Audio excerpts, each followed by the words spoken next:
Roger Olindre, vice-président du Front National, ancien député, journaliste, écrivain. Oui, eh bien moi je vais changer de registre parce que on me passe un papier qui m'emmerde bougrement, voilà. Hein. Mais je vais répondre, parce que ça n'est pas signé, mais on me dit, Monsieur Olindre, confirmez-vous vos propos scandaleux de la dernière fois, ils sont là, ils ne partiront pas. Un. Deuxièmement, si oui, que devient votre affirmation passée, celle du FN en général, il faut inverser les flux migratoires. Question 3.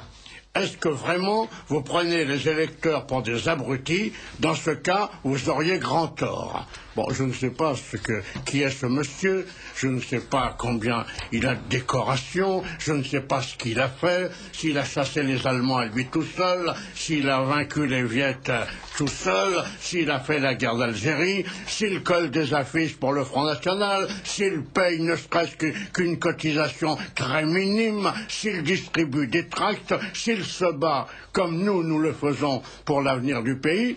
Mais je dois dire qu'en toute franchise, depuis que j'ai dit ça, je me fais constamment rentrer dans le sou, je n'en ai strictement rien à foutre. Ce que j'ai dit, je le pense réellement. Alors vous voulez donc tous les garder, alors c'est fini, c'est foutu. Mais moi qui suis premier vice-président du Front, membre fondateur du Front National, je n'ai jamais dit ça. Il est bien certain que si Le Pen arrive au pouvoir demain, et à la différence de ce que disent un tas de rigolos, il peut très bien y arriver. Nous nous battons pour prendre le pouvoir.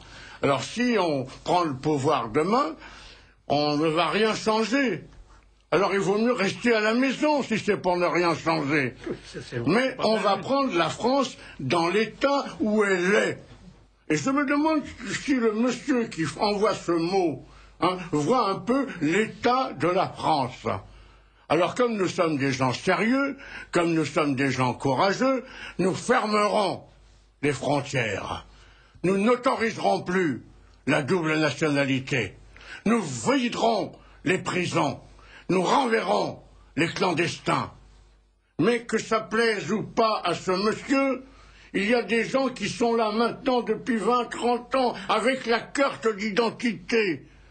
Je dis tout simplement, et je le répète, même s'il veut me traiter de salaud, ce que je ne suis pas, on ne les renverra pas tous.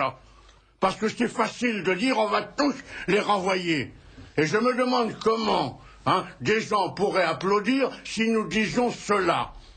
Nous allons servir la France, uniquement dans l'intérêt de la France.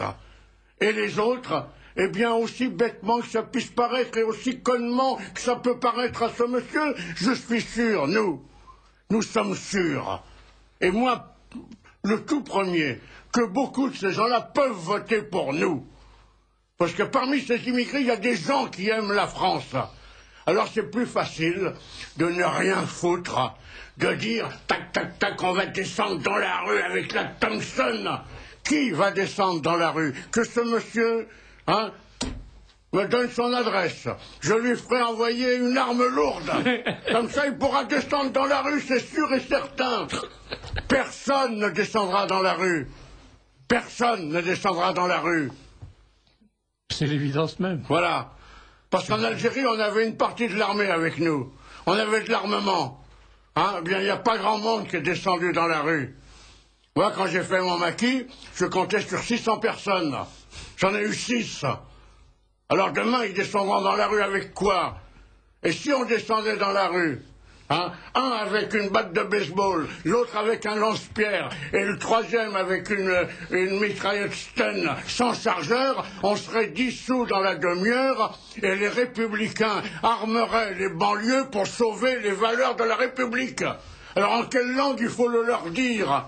En quelle langue il faut le leur dire? Ils vont descendre dans la rue, notre Dieu, on va voir ce qu'on va voir. Mais ce sont des débiles, les mecs qui pensent ça. Quant au fait de tous les renvoyer, on ne les renverra pas tous. Ben alors c'est foutu? Non, c'est pas foutu. Nous sommes d'essence chrétienne. Eh bien, commençons à être un peu plus chrétiens. Je monte sur les tribunes à longueur de semaine. Mais je ne dis pas, on va tous les renvoyer. Je sais qu'on pourra en renvoyer un certain nombre, Parce que ceux qui seront arrêtés par la police pour des faits graves, ils seront virés immédiatement. Ça ne sera pas le laxisme, mais ça ne sera pas non plus le départ de bateaux ou d'avions complets. Et nous, on n'avait jamais dit qu'on allait nettoyer les banlieues au Karcher. Et si ce monsieur pense que c'est le langage du Front National, mais là aussi, il se trompe. Mais nous, on aurait mis dans les banlieues des patrons de mouvements de jeunes qui n'auraient pas été les grands frères qui en douce auraient revendu du shit ou de la drogue ou n'importe quoi. L'éducation nationale aurait fait son travail. Parce que tous ces gosses qui ne sont rien, qui ne sont plus rien, il y a bien quelqu'un qui en a fait rien. Moi, j'en faisais défiler 5 ou 600 tous les mercredis dans TBSA. Mais ils étaient fiers. Ils ont défendu ma famille quand j'étais dans l'OAS. Faut quand même arrêter de raconter des conneries. Il faut pas aller chercher chez les gens de gauche et dans l'humanité ce qu'était l'Algérie française. Il y avait dans l'armée française 100 fois plus de musulmans qu'au FLN.